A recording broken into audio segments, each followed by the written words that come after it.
Staying connected matters. That's why AT&T has connectivity you can depend on, or they'll proactively make it right. That's the AT&T Guarantee. Terms and conditions apply. Visit att.com/guarantee for details. AT&T. Connecting changes everything.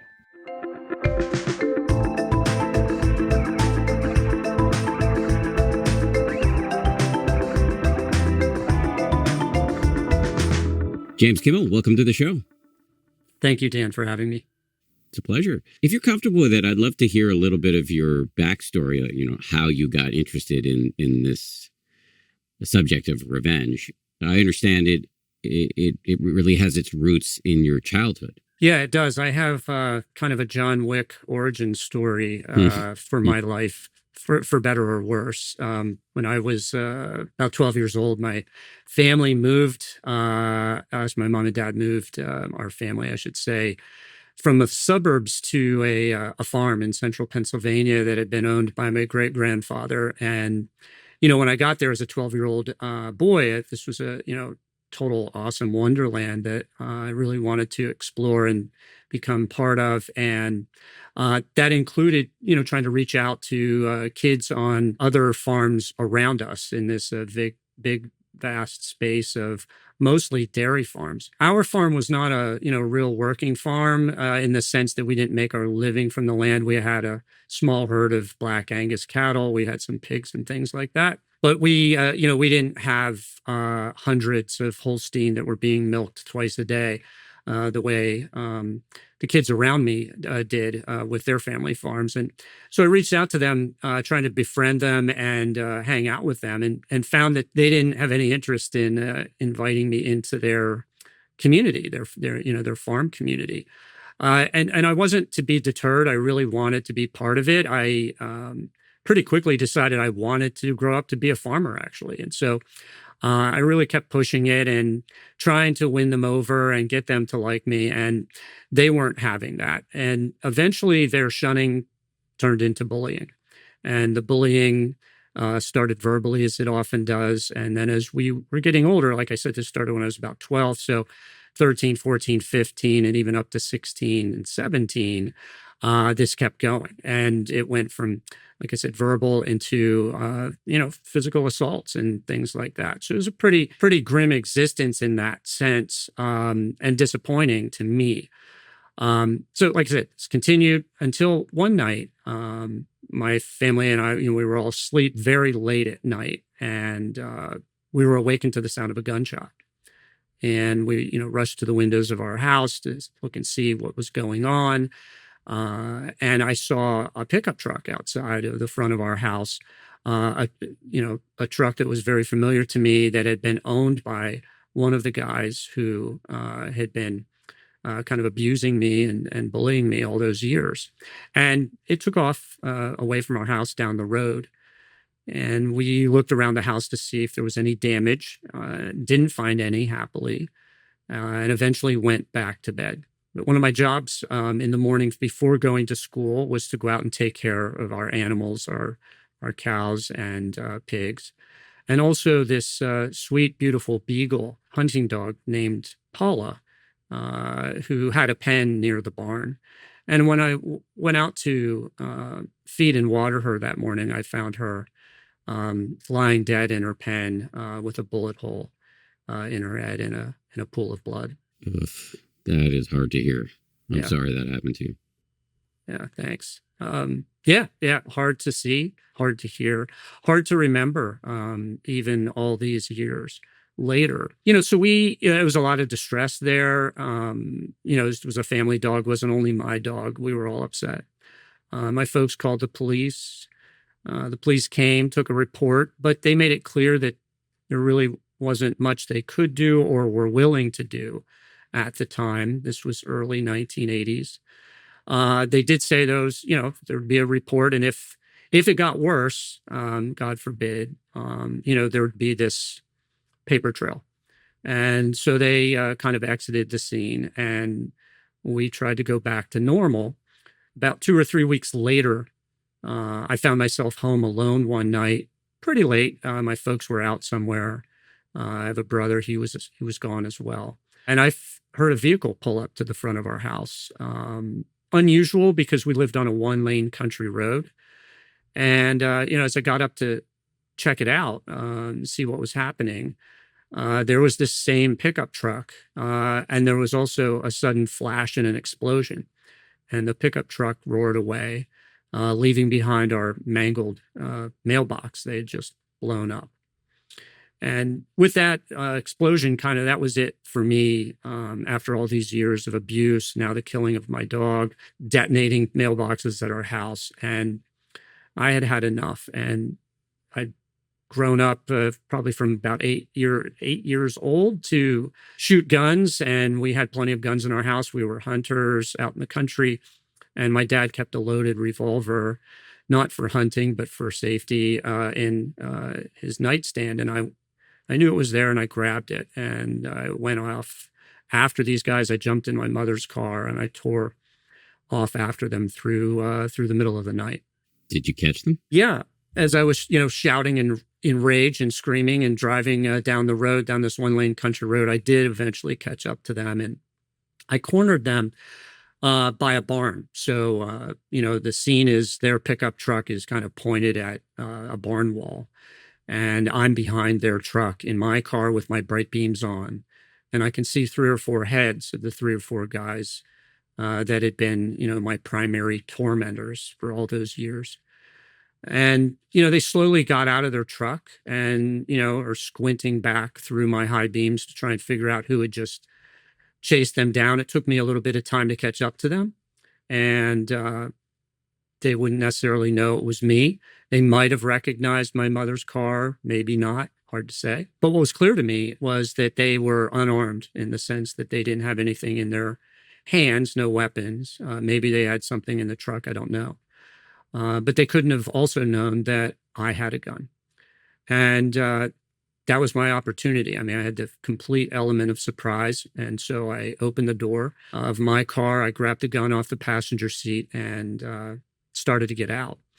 And as I was doing that, I had just this flash of insight or inspiration that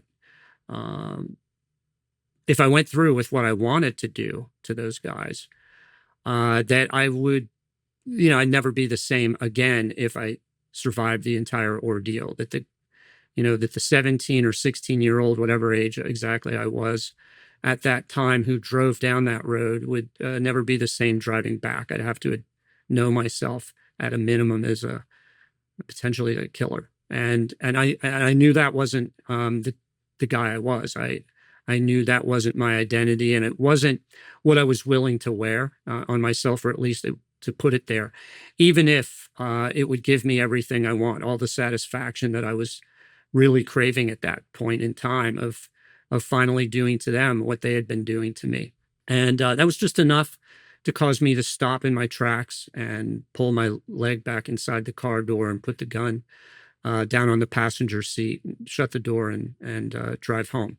So, I'd come within nanoseconds of committing a hugely violent crime and changing my life completely. It's a harrowing story. And, I'm surprised, and I think this is illustrative. I'm surprised by how much, as I listen to it, I want revenge for you. Yeah. And that's a really common reaction.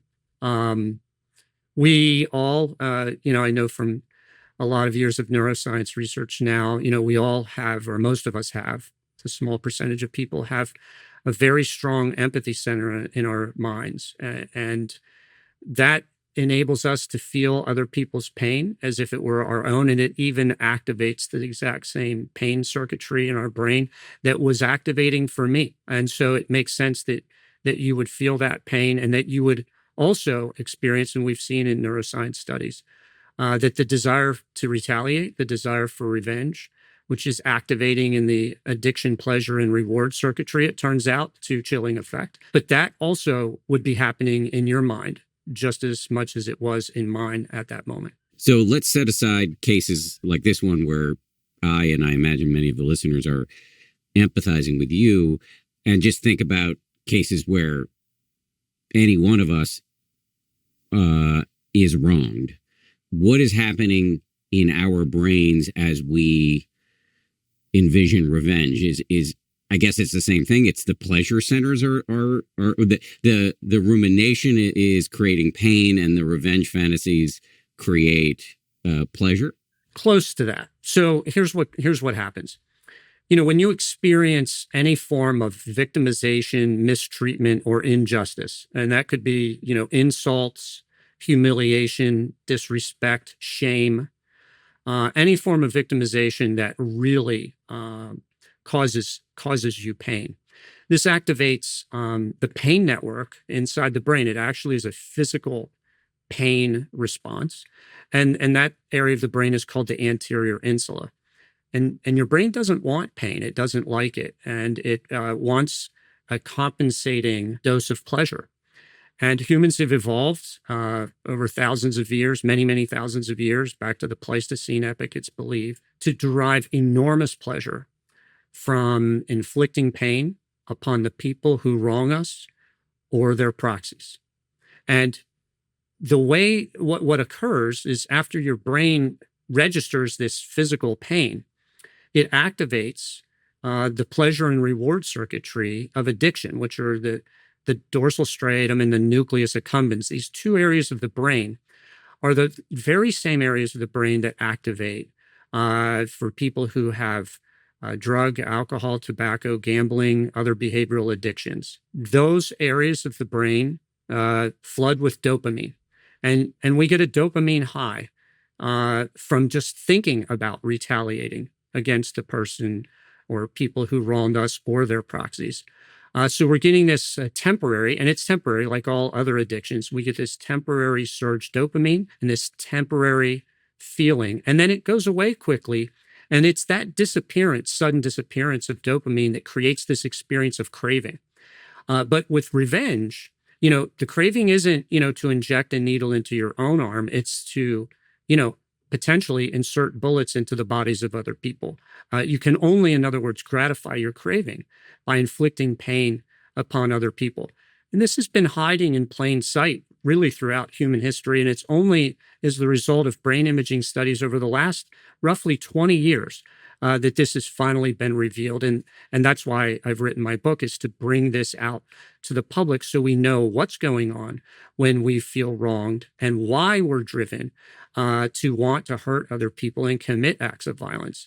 And then, there's just one last piece of this, and that is your prefrontal cortex, which is your brain's executive function and, self-control and cost-benefit analysis center of the brain.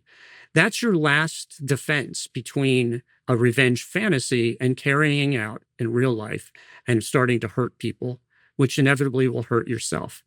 And if that area of your brain, just like with other addictions, it's found that the prefrontal cortex is inhibited or hijacked for people with addiction. And if that's going on for people whose addiction of choice or non-choice, the addiction that they're caught up with is revenge addiction.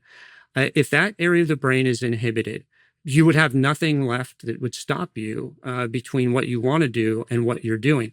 Fortunately, that night, in my example, my prefrontal cortex was still intact, and it stopped me, thank God, at the last second. I have a million follow-ups, but the first one that's coming to mind is you said that we're wired to feel good when we exact revenge, but you also said that revenge hurts us. So does it feel good for like a hot second and then it feels bad? Yes, and more though. So it's going to feel good. And it does feel good, and it's natural. Our desire for revenge is believed to be an adaptive strategy that almost all people around the world have. We're born with it, and so the notion that we want revenge is natural and is not itself a pathological process. It only would become pathological when we are unable to control it, despite knowing the negative consequences. And the negative consequences of revenge seeking are just legion. So it's not so much that we're going to instantly feel a bounce back pain, but what we're going to experience in our lives are these negative consequences. Among other things we see in behavioral studies, people who seek revenge actually feel angrier and more anxiety after getting revenge than before doing it. But we also know, and this is the critical piece of it, that revenge seeking is the primary root motivation of almost all forms of human violence throughout the world. That includes bullying and youth violence, intimate partner violence, street and gang violence, mass shootings, police brutality and abuse of force. Studies show all of this, and public health data show it, and all the way up through, terrorism, violent extremism, genocide, and warfare. They all have at their root this process in which someone felt, either imagined or actually experienced, a grievance, that is to say, victimization, and the sudden, overwhelming desire to retaliate in order to get some form of payback as a result of that grievance. And it's important to know, even first of all, we imagine grievances all the time. People invent them inside their heads, in part to get the gratification, and in part because it's uncontrolled. And it doesn't matter. If it's real for you, it doesn't matter whether a panel of 1 million judges, and there is no such panel, would say that's not a real grievance, you shouldn't care. Because if it's real for you and it's starting to generate these revenge desires, then we're in a dangerous situation suddenly right there. And it wouldn't matter objectively whether the grievance is real or not. So are you saying this is like a bug in the human operating system that is essentially responsible for pretty much everything that plagues us as a species? It's very close to that.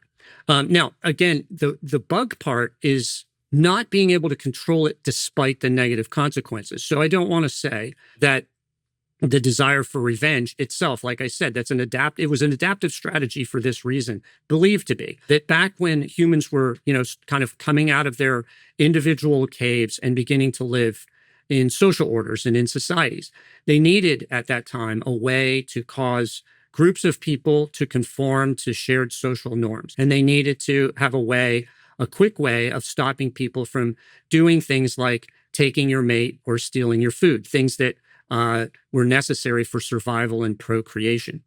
What happens now, though, thousands of years later, here in 2025, is that we'll experience powerful revenge cravings for mere wounds to the ego that have nothing to do with your ability to procreate and have nothing to do with your survival, but a slight, an offense, a feeling of injustice that does not threaten your existence at all or your ability to procreate is enough to trigger a completely violent and up through murderous act. And this is happening all the time around the world. So let me just see if I can restate that. It is adaptive from an evolutionary standpoint to want to mete out some sort of consequence or punishment for transgressions. What is maladaptive and maybe at the root of all of the violence we're seeing on the news and that I covered for decades is what exactly? That's where I'm getting lost a little bit. Because, no problem. So violence itself is pathological.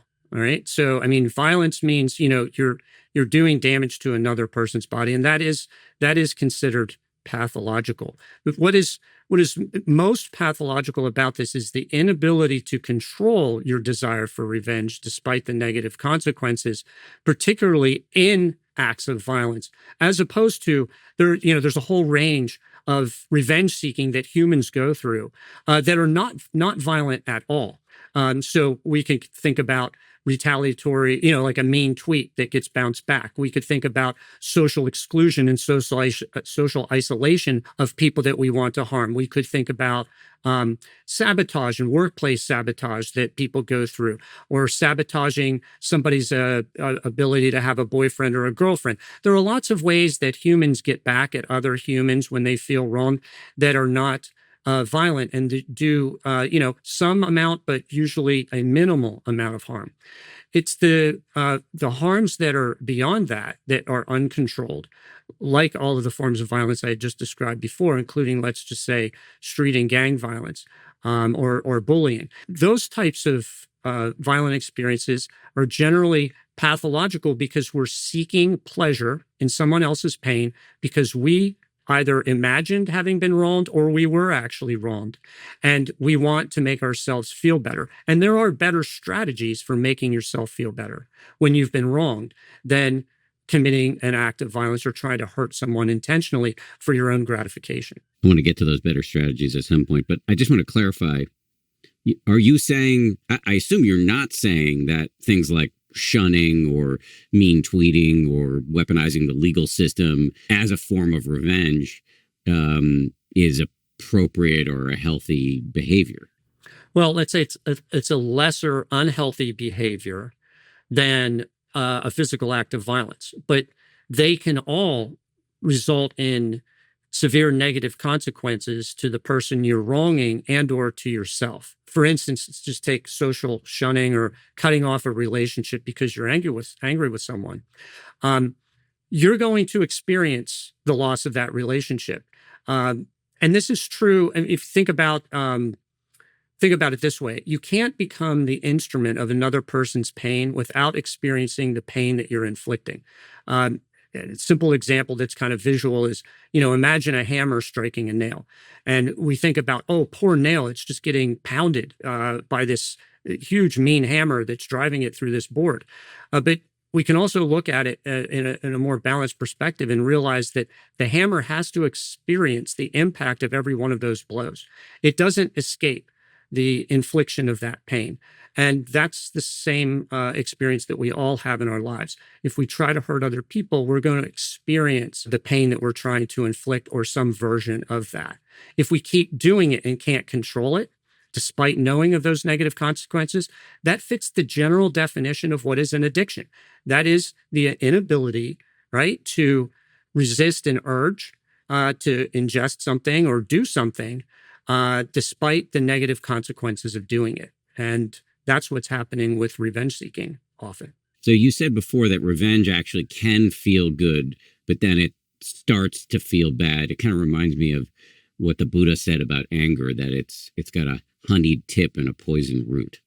Yeah, great. That's a great quote and very true. And that's what happens, right, with all addictions. They start feeling good, right? We get this instant dopamine hit. We're all also adapted, for instance, to experience euphoria and pleasure from taking opioids. I mean, every human being has this. We know this because if we go to the hospital and we need to have a procedure, likely we're going to have an opioid administered to us in order to deaden pain, knock us out, so that somebody can maybe, put cuts on our body or worse.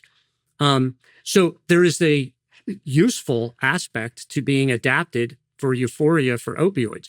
But we know that if we use opioids for pleasure and can't control our desire to use them and keep taking them when we don't need them for some sort of a medical procedure, and they start taking over and ruining our lives, then we have an addiction and it becomes pathological. Few things feel better than knowing someone's looking out for you. That is the spirit behind the AT&T Guarantee. Staying connected matters. That's why AT&T has connectivity you can depend on, or they will proactively make it right. That's the AT&T Guarantee, because connection should be dependable, especially in the moments that matter most. Terms and conditions apply. Visit att.com/guarantee for details. AT&T, connecting changes everything.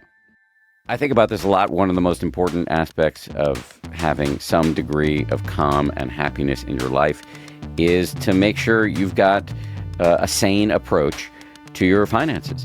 And one part of sanity is being able to see things clearly, to see where your money's going, where you're spending, where you're saving, where are those savings accounts. And if you don't have clear visibility, it can feel really vague, miasmatic, confusing. It can create a kind of ambient dread in your life, which is one of the reasons I find Monarch Money so interesting. I downloaded the app recently and I've been playing with it. It is so cool to be able to see all of your stuff in one place. 401k, properties, investments, spending, bills, etc., all in one place. Really elegant layout. It really helps you have a sense of order and control and organization. Feel organized and confident in your finances with Monarch Money, an all-in-one personal finance tool that brings your entire financial life together in one clean interface on your laptop or your phone. And right now, just for our listeners, Monarch is offering 50% off your first year. Monarch is built for people with busy lives. If you've put off organizing your finances, Monarch is for you. Monarch does the heavy lifting. This can also be good for your marriage or whatever partnership you're in. Monarch gives your partner full access to your shared dashboard, including linked accounts, budgets, goals, and spending activity, all in one place, and no extra cost. Fights about money are the number one reason relationships fall apart. No more guessing, no more hiding, no more "I didn't realize we spent that much." You can even give access to your financial advisor, also at no extra cost. Don't let financial opportunities slip through the cracks. Use the code HAPPIER at monarchmoney.com in your browser for half off your first year. That's 50% off of your first year at monarchmoney.com with the code HAPPIER. Okay, so this brings me back to where I was whiffing earlier, lost the plot on adaptive versus maladaptive. So maybe I'll take another shot at it. Are you saying that the adaptive evolutionary function of wanting there to be consequences for bad behavior, maybe the adaptive part of that we could understand as justice or the establishment of a fair social order, and the maladaptive would be a desire for revenge? Close, but there's a danger with that one too. I'm sorry to quibble, but I have to. I want you to quibble. I want you to quibble, please. Right. I'm laughing only at myself, not at you. No problem. Yeah, it's close. So let's just talk about justice versus revenge for a second, because we think that there's a bright line between those two. And it helps to fool us into engaging in the most horrific acts that humans are capable of. There's this version of justice that we think about when we're talking about, let's say, social justice. So it's fairness, equity, even love, right? The kind of the highest teachings of the most admired humans that have ever walked the planet, like Jesus or Gandhi or Martin Luther King. Their forms of justice were not retaliatory. They were trying to see the other person as themselves.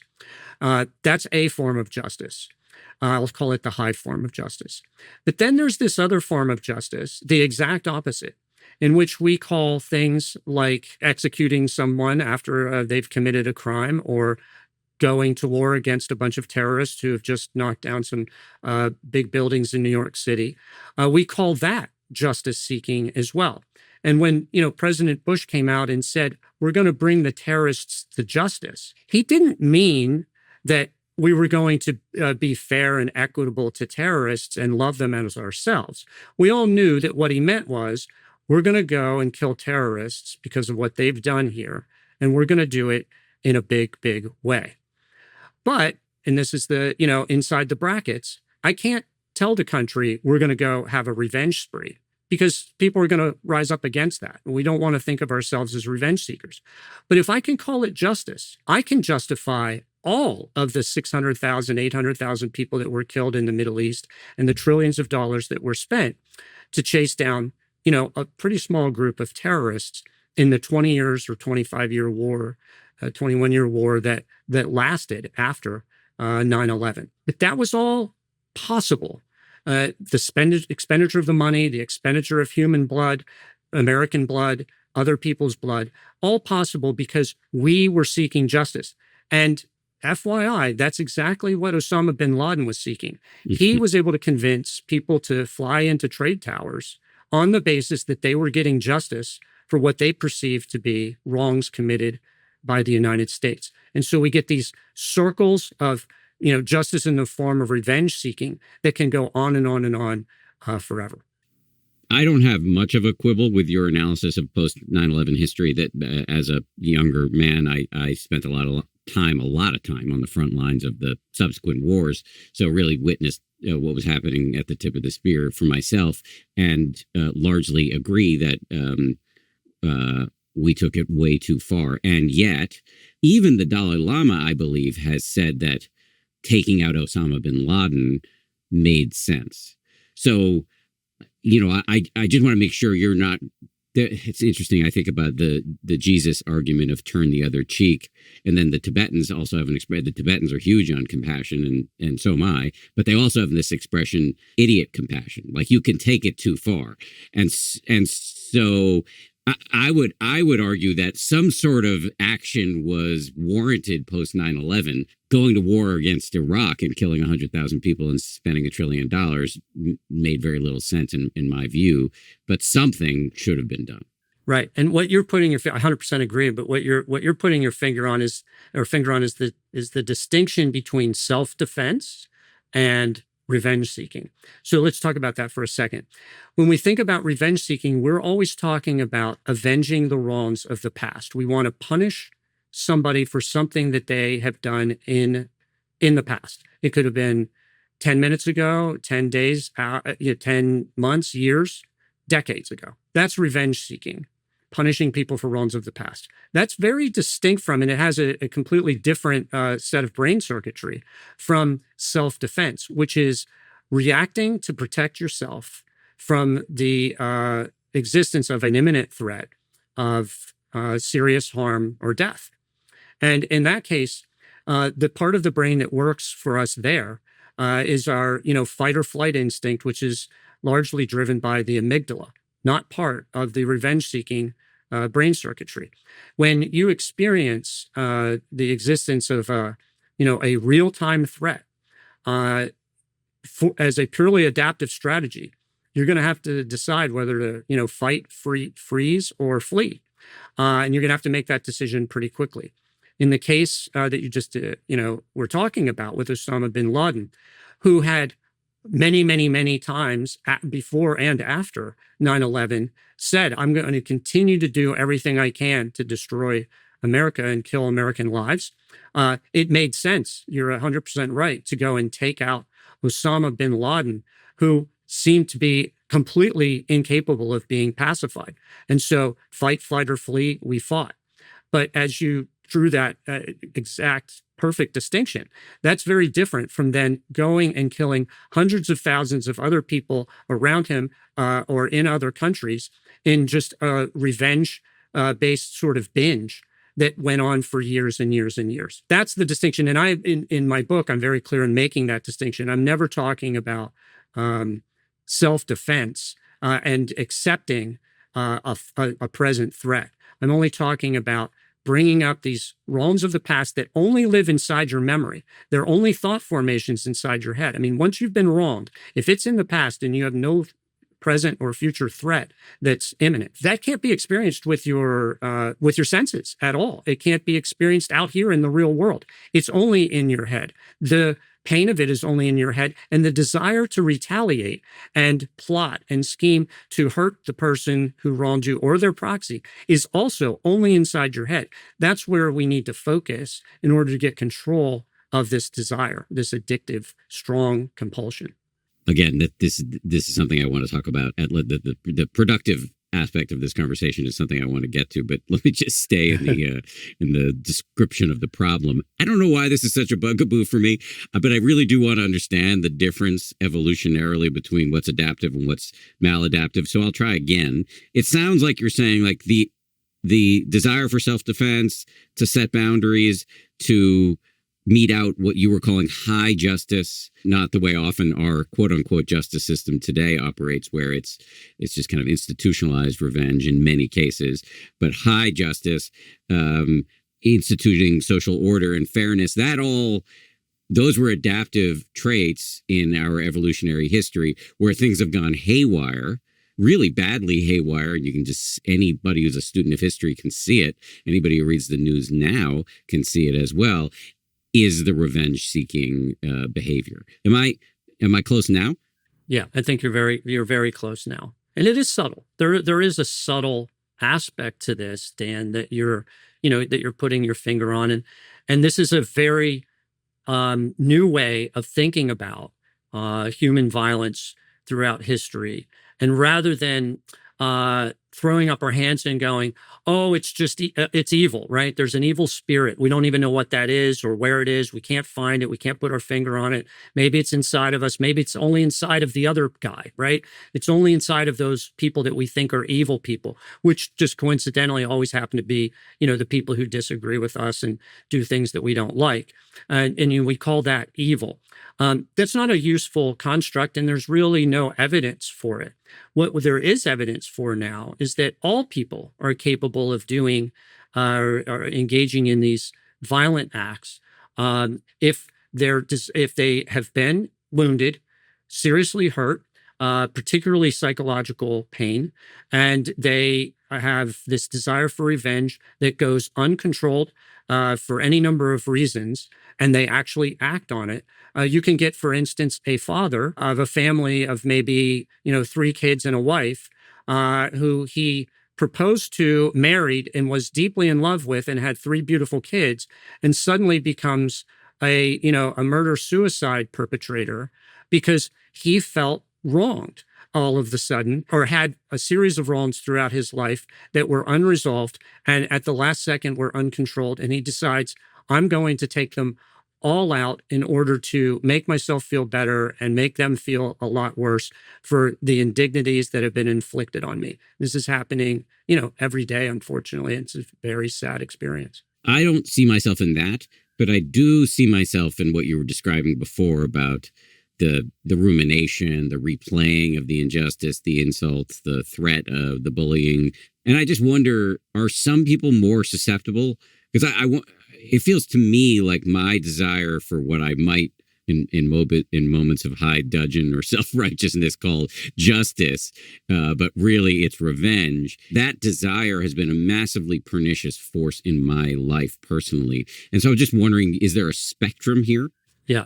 Spectrum's a great word for it. And there's a spectrum of revenge seeking from, very nonviolent and not even acted on. It's just, revenge fantasies. And then, maybe it's, like I said, it could be just purely verbal, or it could be quiet ways of undermining another person who you believe has wronged you, up through violent acts. So there's that spectrum. And then there's also a spectrum for people of who might be susceptible. So we know from a small group of studies, but I think they're important, that about 20% of, well, let me put it this way, about 90% of all people have revenge desires. If you ask them in a survey, have you ever thought about revenge, or have you thought about revenge even recently? They'll say yes, about 95%. So we all experience this desire for revenge.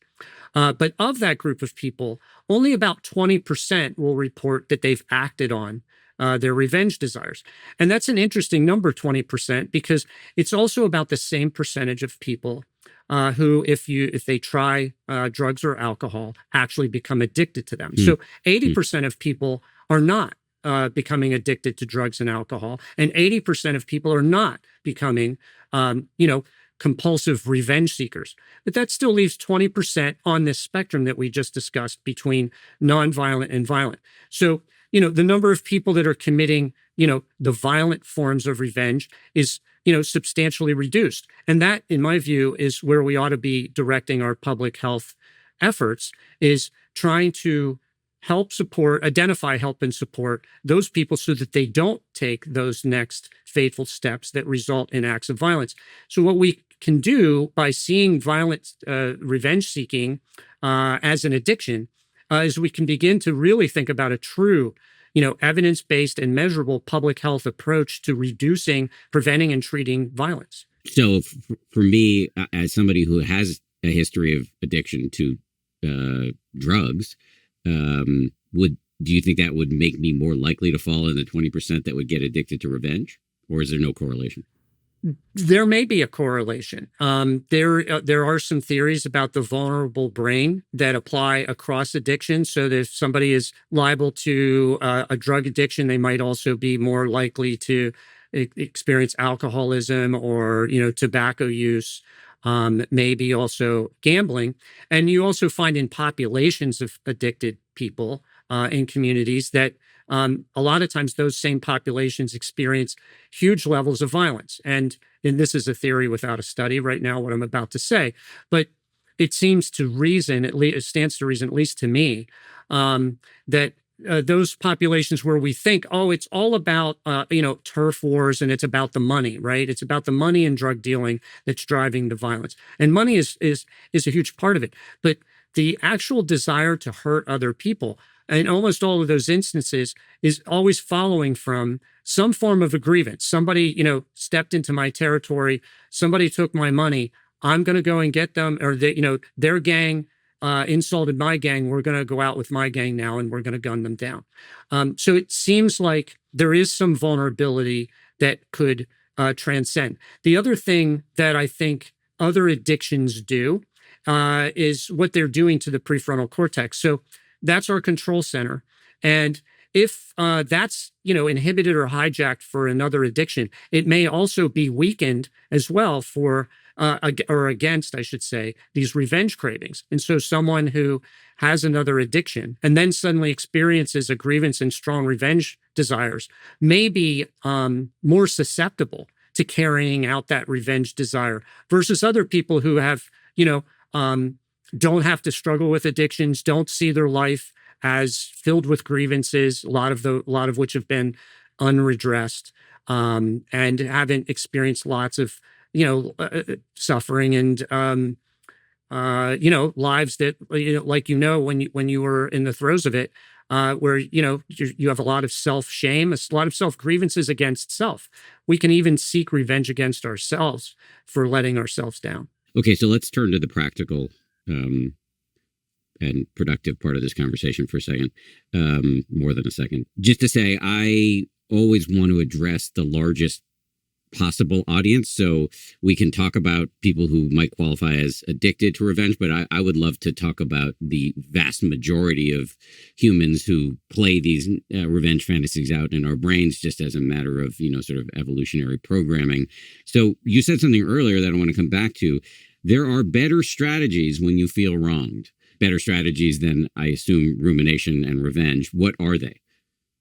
Yeah. So the number one best strategy that you ought to be thinking about when you have a grievance, when you feel that you've been wronged or betrayed or victimized in any way, is to actually think about forgiveness, but in an all new way that, humanity hasn't thought of until very recently as well, because now we have a whole set of brain science that reveals that when you merely imagine forgiving a grievance without telling the person who wronged you that you're going to forgive them, you just imagine what you would feel like if you did forgive it. Inside your brain, what this is doing, and brain imaging studies show this, is it actually shuts down the anterior insula, the pain network that I was talking about. So forgiveness actually takes away the pain, it stops the pain, whereas revenge seeking just gives you this short-term dopamine rush that makes you feel better for a little while and then leaves you kind of, feeling worse but wanting more. The other things that forgiveness does inside your head is it shuts down the pleasure and reward craving circuitry of addiction. So suddenly these intrusive and sometimes endless for people and people who ruminate on revenge seeking. All of that is lifted as well when you simply imagine forgiving. So it shuts down that craving reward circuitry. And the last thing it does is it activates or reactivates your prefrontal cortex, that self-control and decision-making center of your brain, so that you can make good decisions. So what we've got with forgiveness now, and this is neuroscience based now, it's not just something that comes out of religions. And I'm a spiritual person, so I mean, forgiveness is an important concept for me spiritually, but scientifically, it shows that a true atheist who forgives is going to get all of the neurological benefits I just described, which is to say, pain will stop for you. The pain of the wrongs of the past will stop. The cravings for revenge will stop. And you will make good decisions that don't result in you hurting people despite the negative consequences to yourself. It's kind of a wonder drug. But how does this work practically? So I'll just take myself. I have a couple of people in my life who I have historic beef with. Would it, if I wanted to operationalize your advice, would I just imagine myself forgiving them and just see how that feels? Well, let's talk about what forgiving them means, right? Because I think it means different things to different people. So a lot of people think that the word give that's built inside of the word forgive means you're giving something to the perpetrator, the person who just slapped you in the face. And that's not the case at all. You have no, you can get these neurological benefits of forgiveness without communicating with them in any way, shape, or form. It turns out that forgiveness benefits you as victim, not the person who wronged you as perpetrator. And you activate it and you operationalize it the way you're hoping there. One way, the quickest way, is to simply imagine how you would feel if you decide to forgive. You're not going to communicate to the other person. You're just imagining how you would feel if you make a decision. I'm moving on. I'm moving past this. That quick little decision suddenly gives you this relief of pain and this relief from the revenge desires. Then you can do that multiple times as pain comes back or revenge desires come back. Every time they come back, you can go, no, I'm moving on. I've left that behind. I've forgiven it already. And it will, in very short order, you'll start to feel that the pain of the grievance and the revenge desires aren't coming back as often as they were. We think about, Jesus' teaching when asked, so how often am I supposed to forgive people? 7 times. And he said, no, not 7 times, 70 times, 7 times. I think it's been a kind of a mystery as to why he said that and what that meant. But neurologically, it looks like it means make this decision to heal yourself and do it as often as necessary until you are healed. You don't need a doctor for it. You don't need a prescription. You don't need to pay any money for it. And you can use it as often as you want. And we are all hardwired to forgive. Just as much as we are hardwired to want revenge when we've been wronged, we are hardwired to be able to heal ourselves by forgiveness in just the same way. And it gives us all of these benefits. So there's the feature in the operating system as opposed to the bug. But Yeah. let me repeat that back to you just to make sure I understand it and to make sure the listeners understand it. I think what you're saying is that forgiveness is a practice and it has a fake it until you make it aspect, which is, okay, I'm gonna do what's sometimes called opposite action. Every time I have a revenge fantasy, I'm gonna try to get into the habit of imagining, okay, what would it be like if I forgave them? That doesn't mean I'm inviting them over for dinner. It doesn't mean I have to communicate with them in any way. It doesn't mean I have to lower any boundaries that I've set. It's just like, well, what if I didn't carry this toxicity forward anymore? And it's not like it's magic. It's just going to go away from that first time 7 times 70. And probably that's an understatement or an undercount or an underestimate. You're just going to have to, over time, try to plant a new habit in your mind and brain. And then the magic kicks in at some indeterminate point in the future where one day you might wake up and actually the toxicity is gone. Yeah. And it's interesting, the idea of fake it until you make it. I might just change that to say, imagine it until you make it. So we're just using the brain's ability to imagine a decision to forgive. So you can imagine that. Anybody can imagine what it would feel like if I decided to forgive today. How would I feel? I'm not forgiving anything. I don't want to forgive. I'm definitely determined not to forgive. But I'm going to imagine how I would feel if I did. That kind of takes the pressure off. You don't have to actually forgive. You can just pretend how you might feel. And in brain imaging studies, we see that this cascade of events, the stopping of the pain in the pain network and the reduction in revenge cravings begins to happen merely from imagining it. Now, I don't want to make it easier than it is because it does take effort. And it takes practice, as you said, and it might take 70 times 7 or more. But to operationalize it even further, I created, and we've studied at Yale, a process that's built on the courtroom of the mind that we all have. And I think it's worth talking about that for a second. So, going throughout our lives, we sort of all have this courtroom inside our heads where we're endlessly putting on trial the people who wrong us. But we're playing all the roles, right? We're the victim and we can testify, what just happened. And now we're the defendant and I'm going to imagine what they're going to say in their defense. And then I'm the judge and jury and I'm going to find guilt or innocence and I'm going to hand down a sentence. And then I'm the warden and I'm going to administer that sentence. This is the whole thing from pain to revenge seeking. So that's going on inside our head. Sigmund Freud identified it, 100 years ago. My training was as a lawyer, and I've seen this be carried out, as a litigator time and time again. And we have this in almost all societies, this idea of a tribunal that's going to be the kind of the judge of what happened. And we know from trauma therapists and psychiatrists that people who are trying to recover from trauma need 2 or 3 really important things. One is they need an opportunity to be heard, and they need to have their experience validated. The second thing that they need is some form of accountability.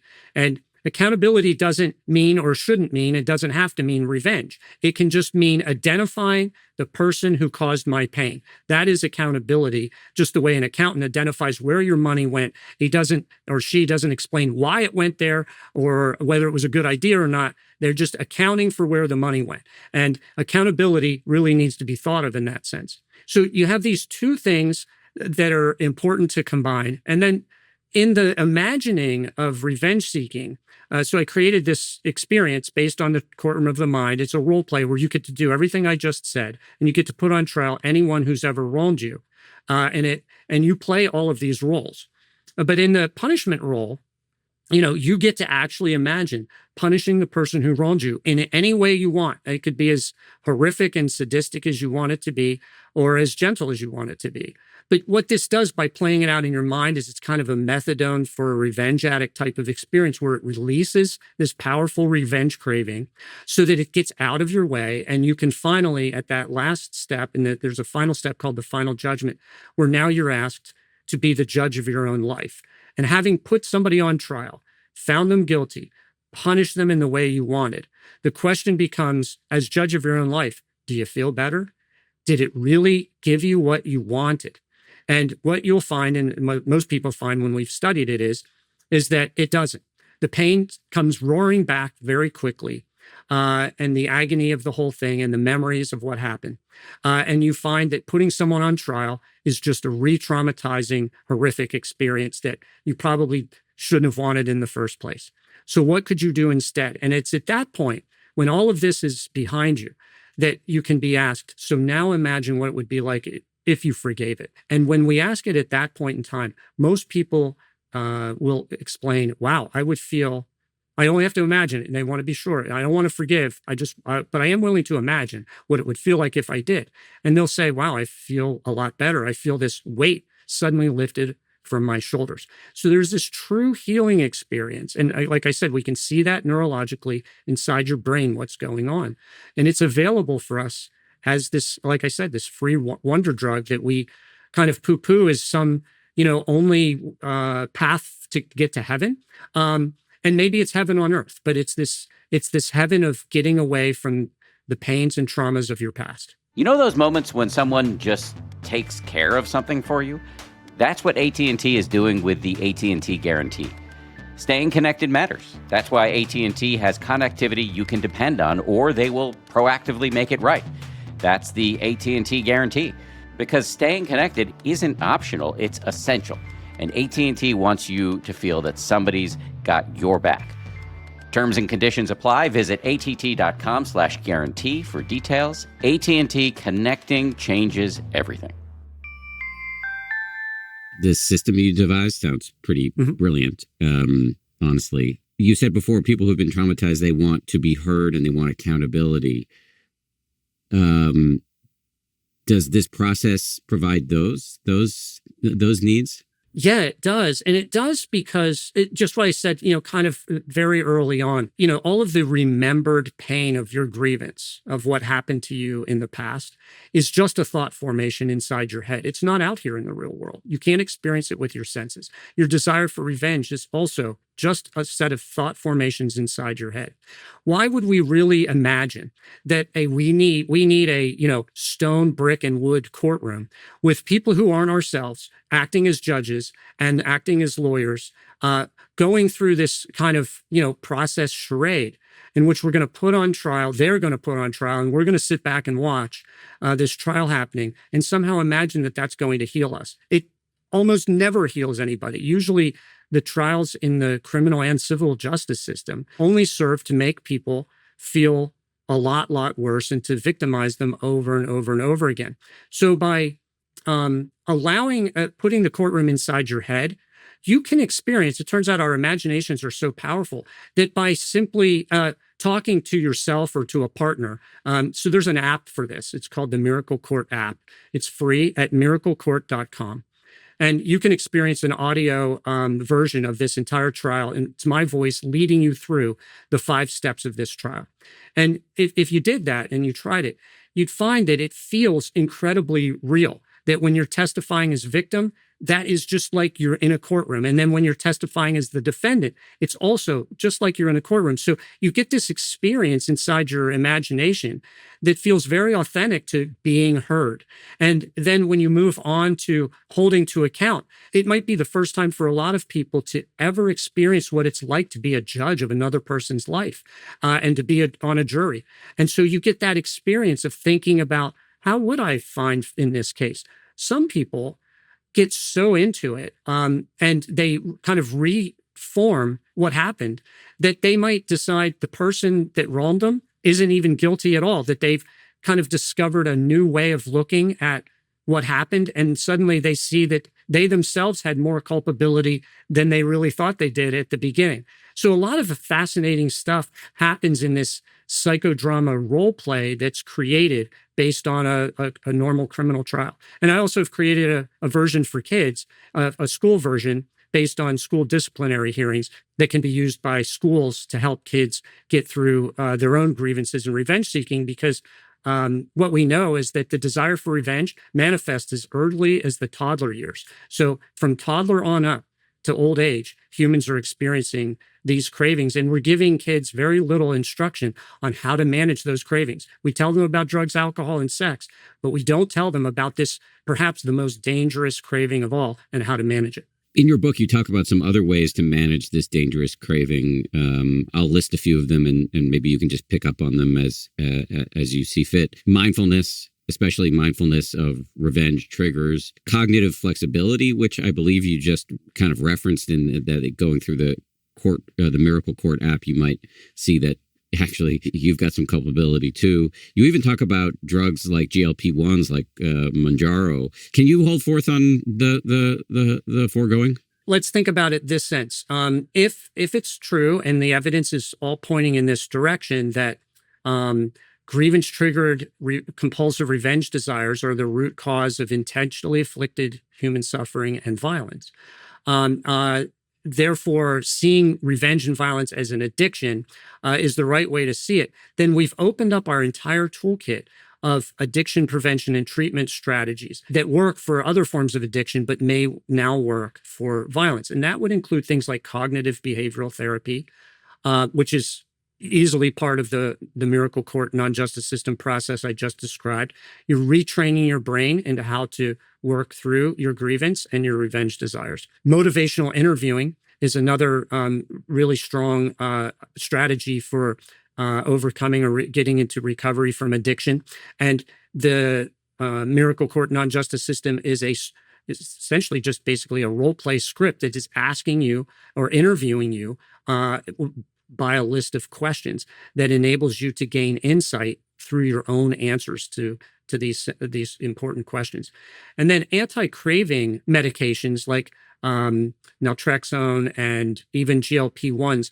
This is more theoretical right now, but we know that GLP-1s work on food and appetitive cravings. They're being studied for other addictions, and early evidence shows that they're effective in reducing cravings in drugs and alcohol.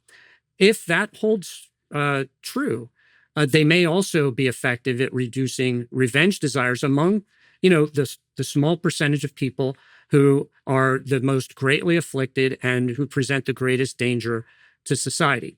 And the other thing that I emphasize in the book is none of what I've said is to create, nor can it create, a defense to people who commit crime, for people who commit crimes, that they shouldn't be held responsible for the crimes that they commit. That's not so. And addictions are not a defense to any criminal act. They've never been recognized that way, and they're not going to be, and it shouldn't be. If you're a danger to society, you need to be removed from society. But we don't have to then keep someone incarcerated and remove them for our own gratification of hurting them because they've hurt us. We should do it more to make sure that society is safe, and then begin prevention and treatment using all of these processes and more to see if we can truly rehabilitate someone and get them back into recovery. You talked about cognitive behavioral therapy. For those of us who aren't, in that therapy and don't have the time or plans to do it, but do want to get better at reducing our grudge nursing habit, what kind of tools from cognitive behavioral therapy might be helpful for us in our everyday lives? Yeah, so I want to emphasize I'm not a psychologist or psychiatrist, so I'm not a treating doctor. Cognitive behavioral therapy in general is a strategy in which, though, a healthcare provider, generally, it's usually not something you do on your own, but it probably can be from time to time. But it's a way of reframing your own inner language so that you can see things more clearly, because in a lot of instances, people with anxiety or forms of depression, for instance, we'll stick with anxiety, are fearful of things that maybe they shouldn't be fearful of. And so cognitive behavioral therapy can reframe that. How they do that, though, is not something that I feel really qualified to speak to. Okay, so let's just go back to your core piece of advice, which has to do with forgiveness. I probably should have asked this before. You may have even answered it and I missed it. Just technically, again, when you use the word forgiveness, and I'm, doing this move, or making this move that you suggest, which is kind of counter programming against my revenge fantasies, and I'm imagining what it would be like to forgive. What kind of work is the word forgiveness doing?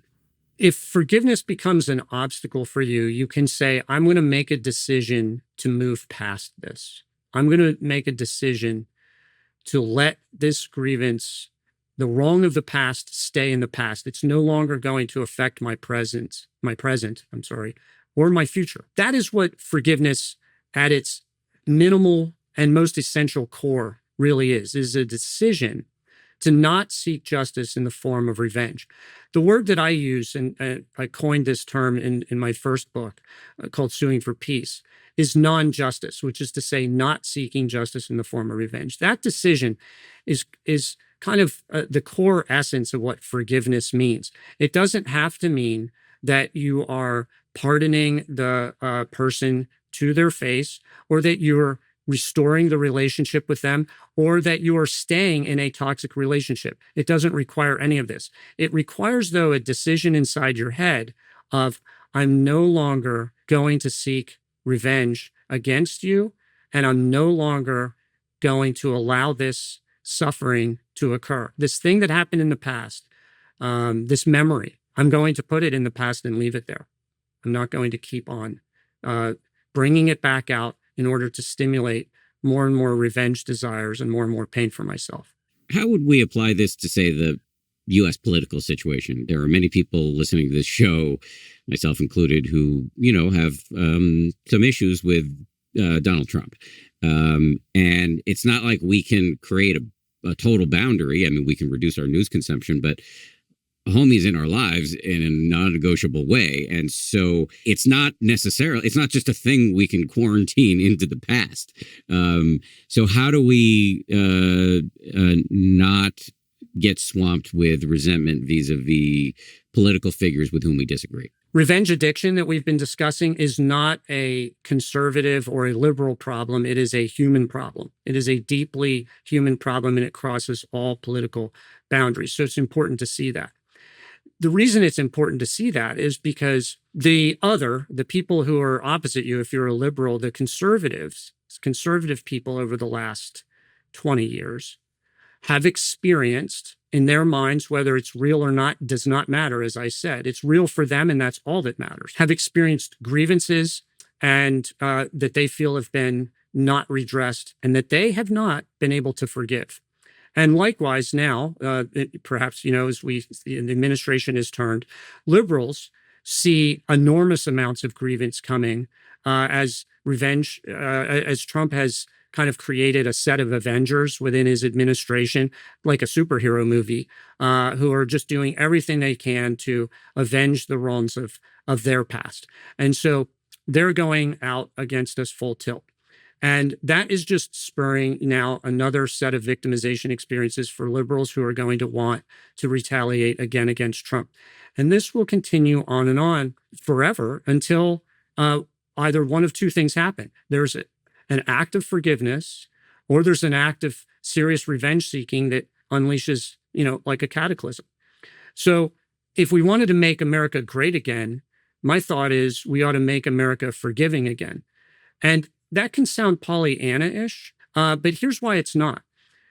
Throughout American history and world history, at every turn, anytime there's been a serious conflict, and I'm talking about war-level conflict, like, let's say, the Civil War in the United States, a military victory does not end the war. It ends some hostilities. But the only thing that holds the peace is forgiveness. The only thing that held the peace after Appomattox was that the people in the North and the South decided collectively over a series of years that they were going to forgive what happened rather than avenge it.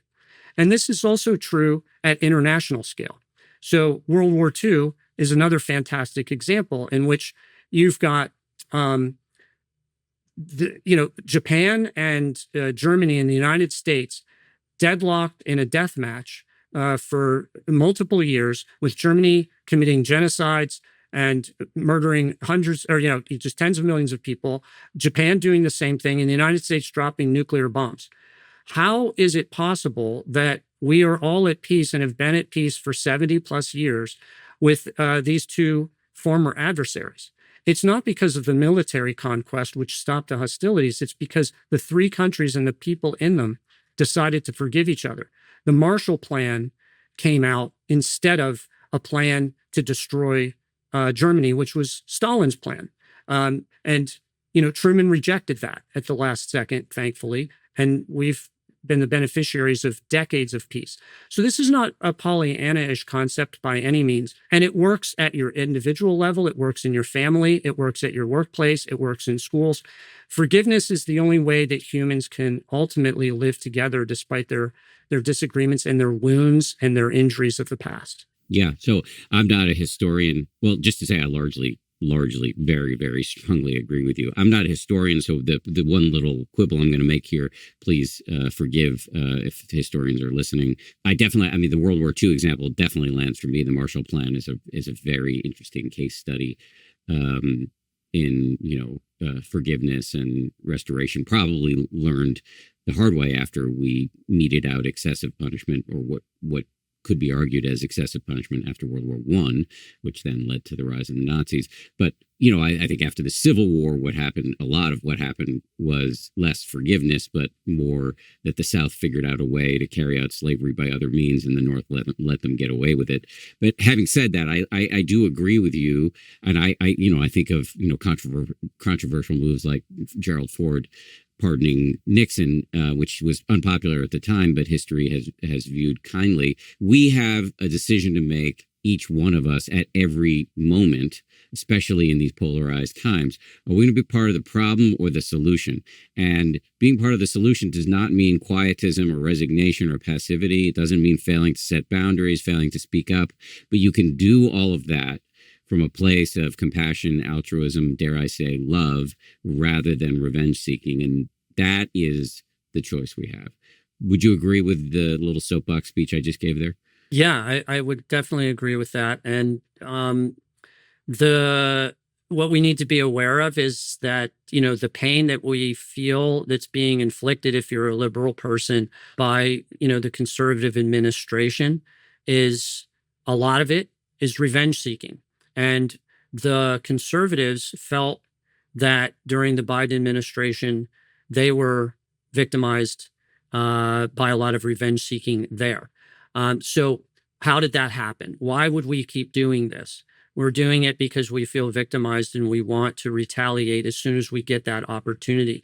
And it seems as though, unfortunately, that American elections are now about which group can get power so that we can get into office and begin hurting the other half of the country. That is not a recipe for peace or prosperity in this nation. People need to start forgiving the grievances that they feel and moving on from them. And as you said, that doesn't mean staying in a toxic relationship. It doesn't mean trying to oppose the election of a very vengeful man as president. I wrote a piece in Politico right before the Capitol insurrection, identifying Donald Trump and my concerns about him, his inability to control his revenge desires, and that America had made a decision at that time to take away the keys to the country, because if you're in a family with somebody who's an addict, they can wreck your family, can do a lot of damage, and you've got to do things to make your family safe first. America tried it, made it safe, and somehow we made a decision to put him back in office again, and now we're going to bear the consequences of that. But we still have to forgive our way through it if we have a hope of getting the country back together again.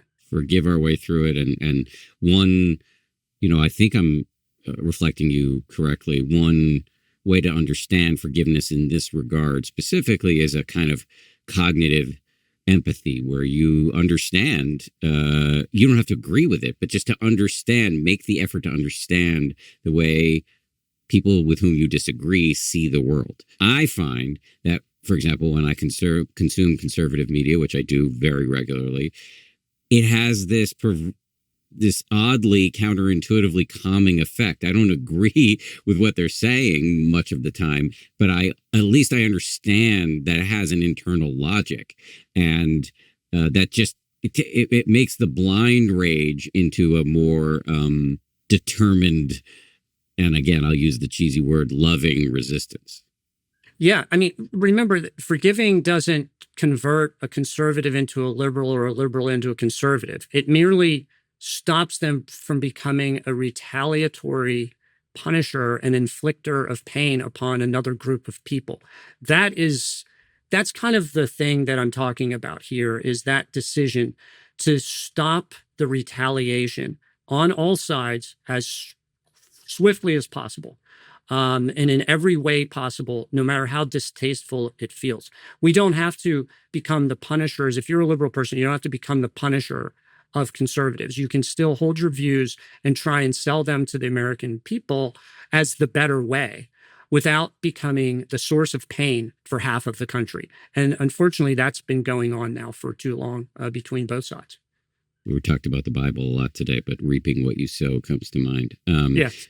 Final question before I get to my habitual two final questions. Have you ever reached out to the kids, or now men, who bullied you?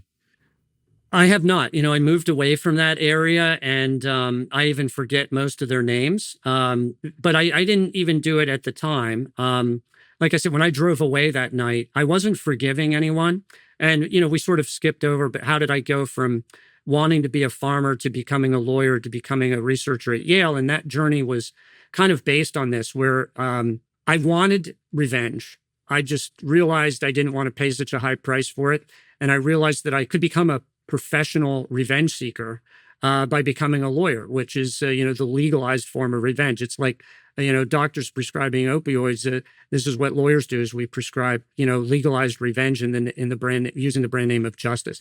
So it affected my life, and I became a revenge seeker for the next 20 years professionally, and that eventually permeated every aspect of my life. I was a revenge seeker at home with my wife and kids. I was a revenge seeker in the community. I couldn't get away from it. I really did feel addicted, and it was that sense of feeling addicted, hopeless, and helpless that led me away from the law and into becoming a violence researcher at Yale.